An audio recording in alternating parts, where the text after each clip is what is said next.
అందరికీ నమస్తే అండి. వైఎస్ఆర్ కాంగ్రెస్ పార్టీ అధికారంలో ఉన్నప్పుడు ఆ పార్టీ నేత పోసాని కృష్ణమురళి గారు నోటికి పదునైన భాషతో పనికి మాలిన పదాలతో చాలా దారుణంగా పవన్ కళ్యాణ్ గారి కుటుంబాన్ని, పవన్ కళ్యాణ్ గారి కుమార్తెలను ఉద్దేశించి మాట్లాడారు. దాని ఫలితంగా, దాని ప్రతిఫలంగా ప్రస్తుతం ఆయన జైల్లో ఉన్నారు, రిమాండ్ ఖైదీగా ఉన్నారు.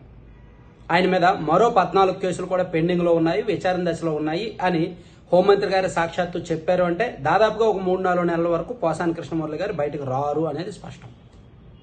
అలాగే తెలుగుదేశం పార్టీ కార్యాలయం మీద 2021 నవంబర్ నెలలో దాడి జరిగింది. నవంబర్ కాదు, అక్టోబర్లో అనుకుంటా.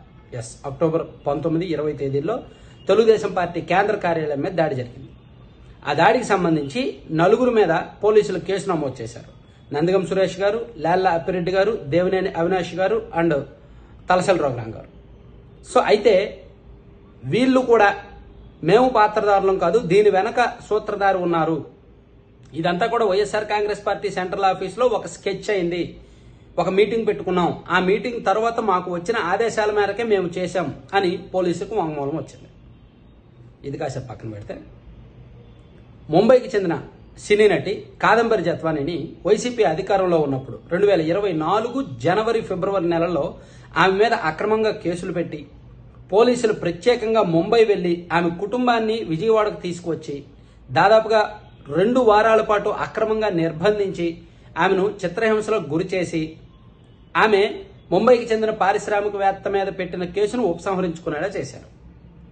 సో ఈ కేసును దర్యాప్తు చేస్తున్న, అంటే కూటమి ప్రభుత్వం అధికారంలోకి వచ్చిన తర్వాత ఈ కేసును దర్యాప్తు చేసే క్రమంలో అప్పుడు పోలీసులు ఇలా చేయడానికి కారణం ఏమిటి, 3 ఐపీఎస్లు ఇంతగా ఇన్వాల్వ్ అయ్యి వాళ్ళ పర్సనల్ కేసుగా తీసుకోవడానికి కారణం ఏమిటి అంటే ఈ కేసు వెనక ఒకరు చెప్తేనే చేశాము అని చెప్పుకొచ్చారు. అంటే ఇక్కడ బూతులు మాట్లాడడంలో కావచ్చు, దాడులు చేయడంలో కావచ్చు, వేధింపుల్లో కావచ్చు, అనేక వైసీపీ అధికారంలో ఉన్నప్పుడు జరిగిన అనేక పాపాలు, తప్పుల్లో వేళ్ళన్నీ కూడా సజ్జల రామకృష్ణారెడ్డి గారి వైపే చూపిస్తున్నాయి. పోసాని కృష్ణమురళి గారు ఇచ్చిన వాంగ్మూలంలో నాకు స్క్రిప్ట్ వచ్చింది, ఆ స్క్రిప్ట్ ప్రకారమే నేను మాట్లాడాను, నాకేమీ సంబంధం లేదు అంటాడు ఆయన. కాదంబరి జత్వాని గారితో ఈ ఐపీఎస్ అధికారులకు, పోలీసులకు ఏమీ పర్సనల్ గొడవలు లేవు కదా. పార్టీ అధికారంలో ఉన్నప్పుడు పార్టీలో ముఖ్య నాయకులు చెప్తేనే వాళ్ళు అలా వ్యవహరించుంటారు. మరి ఆ ముఖ్య నాయకులు ఎవరు? ఖచ్చితంగా సజ్జల రామకృష్ణారెడ్డి గారే అయ్యారు అనేది అప్పట్లో కొంత వాంగ్మూలం కూడా బయటకు వచ్చింది.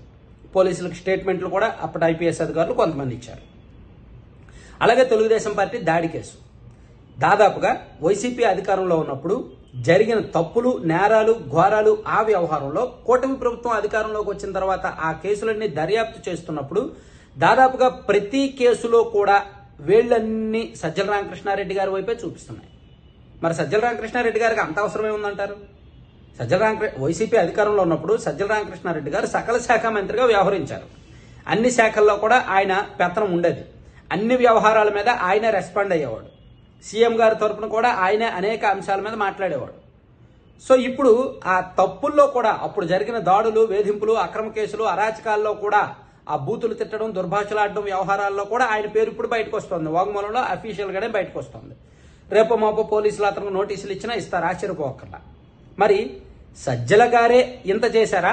ఆయనకి ఎవరైనా చెప్పి చెయ్యించారంటారా? ఆయనకు అవసరం ఉందా ఇంతగా చేయడం? ఆయనకు జర్నలిస్టు, ఆయన అన్నీ తెలిసిన వ్యక్తి. సో టీడీపీని అంతగా ముప్పు తిప్పలు పెట్టినంత మాత్రాన ఆయన ఏమి సీఎం కాలేడు. ఆయన ఎంతసేపు పార్టీలో నెంబర్ 2 పొజిషన్లో ఉంటే ఉండొచ్చు కాక. సో ఎవరి కోసం ఆయన పనిచేస్తాడు? అలాగే సజ్జల రామకృష్ణారెడ్డి గారే ఇంత ఓపెన్గా ఇన్ని చేయగలరా? ఆయనకి ఎవరో చెప్తేనేగా చేస్తారు.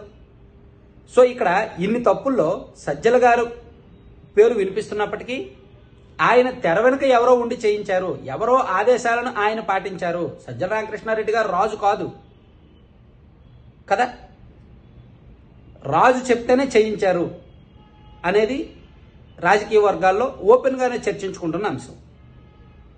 మరి ఇప్పుడు కూటమి ప్రభుత్వం ఈ కేసులన్నీ కూడా కొంచెం లోతుగా దర్యాప్తు చేస్తోంది. ఇందులో ఏదో ఒక కేసులో సజ్జల రామకృష్ణారెడ్డి గారికి నోటీసులు ఇస్తారు, పిలిపిస్తారు.